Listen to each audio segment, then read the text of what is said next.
Mukadzi wangu akasara akapinda mumba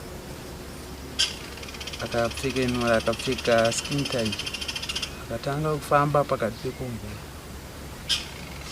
achitaura kuti inini ndinokwanisawo kuhurawo sekuhura kwaaenda kunoita but haana kunge aenda kuziva haana kukwanisa kuti azive kuti ndaenda kunoitei.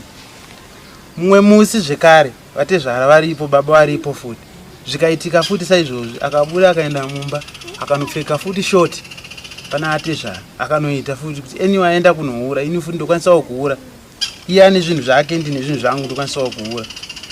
Mumwe musi futi mai manja muna December ndofunga pane kwadaimboshanda kumagamu ndakahora mari yekokeshi yanandashanda ndofunga ndakahora $55 ndichibva ndati pa $55 mudzimai wangu mari zvatoda kuti tiite toda kuti tonobhadharira mari $25 yeschool fees kumiro mai.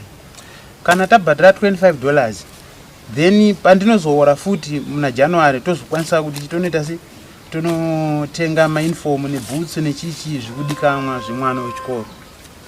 Ndobva ndabuda ndobva ndaenda kumutora shanga pakaitwa tournament kwaMarian paipai. Mukadzi wangu ndobva asara ndobva aona muchembera amai vari apa ndobva atora mari ndobva avasendera. Iye ndiye akaita mistake yekuwasendera mari akasenda ka2 mari yayi aida wasendera ka$125 yechikoro. Ndiri ikoko inini ndichingosvika pamba mukadzi wangu akandishaudha akandituka bozi paakasenda ka2 paipai iye haana kuzviona kuti asenda ka2 mari. Ndichisvika akandishaudha agomberera nekomboni achidedzera eniwe akaja mari akaenda nayo kumahure saka handisi kuziva kuti inini zvichapera rini ende ndichagona kumugadzirisa rini neunhu hwaanoita wakadaro.